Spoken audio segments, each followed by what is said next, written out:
سلام به همه دوستان و همراهان عزیزم. امیدوارم ایام به کام باشه و این رو بدونید که فرصت‌ها مثل رنگین کمون میمونن. اگه زود نبینیدش دیگه معلوم نیست باز کی ببینید. پس سعی بکنید فرصت‌ها و موقعیت‌های زندگیتون رو در این زمان ممکن ببینید و ازش به بهترین نحو ممکن استفاده بکنید.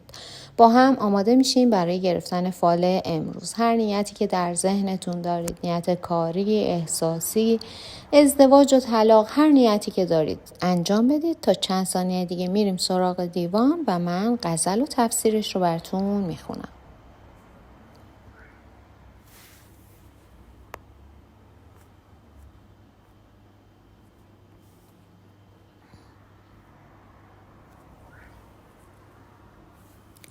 خب دوستان، اگر نیتاتون رو انجام دادیم با هم ببینیم امروز حضرت حافظ چه توصیه‌ای بر ما دارن. عاشق روی جوانی خوش نو خواستم و از خدا دولت این غم به دعا خواستم. عاشق و رند و نظربازم و میگویم فاش، تا بدانی که به چندین هنر آراستم. شرمم از خرقه آلوده خود می آید، که برو وصله به 100 شعبده پیراستم. خوش بسوز از غمش ای شمع که اینک من نیز هم بدین کار کمر بستم و برخاستم. با چنین حیرتم از دست بشد صرفه کار، در غم افزودم آنچه از دل و جان کاستم. همچو حافظ به خرابات روم جام قبا، بو که در بر کشد آن دلبر نو خواستم.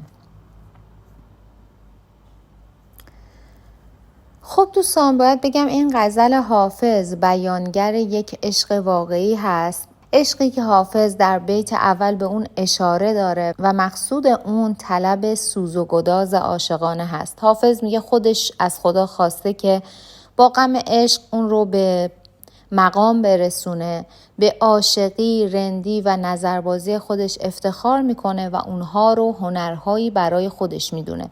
شمع که خودش از غم عشق یارش میسوزه همدرد حافظه. اما در تفسیر این غزل حافظ میگه به نظر میرسه شما به دنبال خواسته‌ای هستید که با عرف جامعه و با خانواده شما هماهنگی نداره.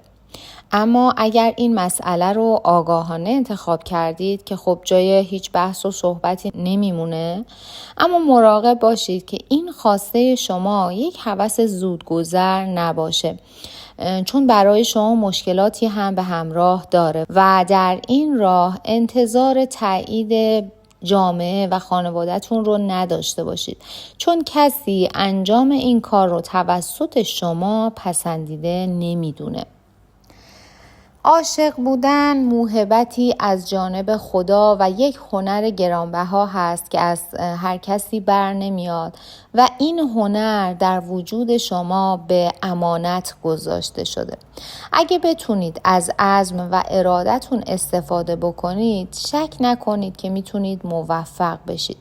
در راه عشق و محبت صداقت بیشتری داشته باشید، ریا نداشته باشید، شک، تردید و دودلی رو از خودتون دور بکنید و کمرویی و خجالتتون رو کمی کنار بذارید. در این راه باید خجالتی نباشید و بتونید راحت حرفتون رو بزنید. در مورد نیت و هدفی که دارید باید بدونید هیچ موفقیتی بدون تلاش و بدون پافشاری و اصرار میسر نمیشه. اتفاقات رو در دست بگیرید، تلاشتون رو در دست بگیرید و به جای برید که میدونید از اون راه و روش میتونید به موفقیت برسید. حافظ میگه دست خالی و ضعف مالی برای انسانی مثل شما عیب محسوب نمیشه و شما از این بابت نباید ناراحت و شرمنده باشید، چون شما هنر عشق ورزی و محبت به دیگران رو بلد هستید و اون چیزی که شما لازم دارید در واقع قدرت تفکر هست. قبل از اینکه نیاز مالی داشته باشید به افکارتون احتیاج دارید. از خداوند درخواستی دارید، مدتی هست که تقاضا میکنید اما برآورده نمیشه. شاید علت برآورده نشدن دعای شما عدم اخلاصتون هست و ایمان کافی ندارید. اگر چیزی رو از خداوند از ته دلتون میخواید، ایمان داشته باشید که خداوند اون مورد رو نصیب شما میکنه. اینکه چطوری قراره این اتفاق در زندگیتون بیفته، چه زمانی قراره اتفاق بیفته، همه اینها رو به خداوند واگذار بکنید. شاید شما درخواست میکنید اما در پس ذهنتون میگید خب حالا من درخواست کردم، قراره چطوری این اتفاق بیفته، اصلا شاید شدنی نباشه و این افکار باعث میشه که اون اتفاق به تعویق بیفته، چون برای خداوند چرا و اما و اگر معنا نداره. دوستان، حافظ میگه لجاجت و یک دندگی شما موجب دلسردی و بیمهری میشه.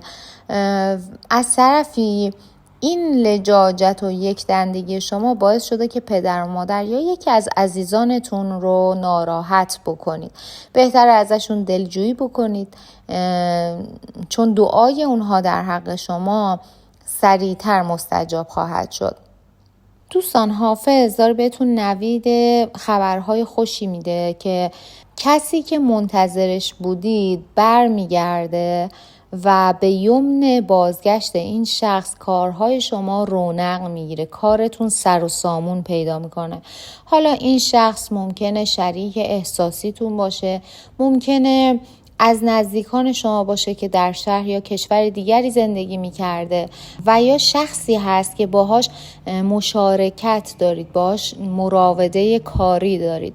به هر حال این شخص برمیگرده و با برگشت این شخص به زندگی شما کارهاتون سر و سامون و رونق میگیره.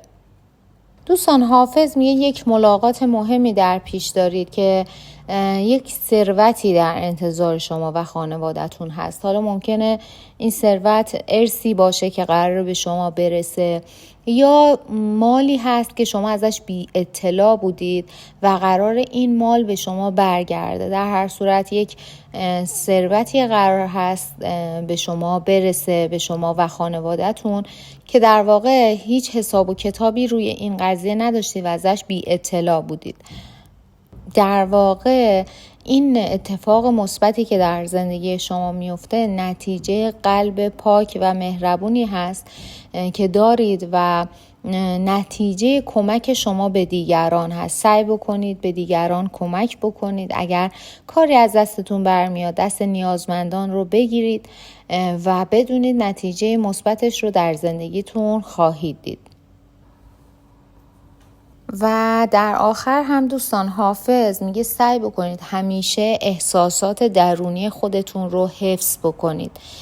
حس انسان دوستانه، حس شادی، حس مهربانی، در واقع منظورش از احساسات درونی اون حس مهر و محبتتون هست. چون اگر این حس درونی شما از بین بره، اون حواس پنجگانه هیچ کاری برای شما نمی کنن و هیچ دردی رو هم دوا نمی کنن.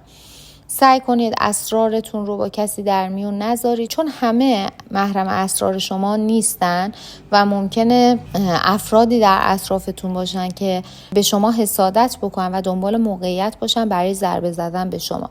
دوستانی که نیت سفر داشتن، باید بگم در حال حاضر سفر به صلاحتون نیست، بهتره سفرتون رو به تأخیر بندازید.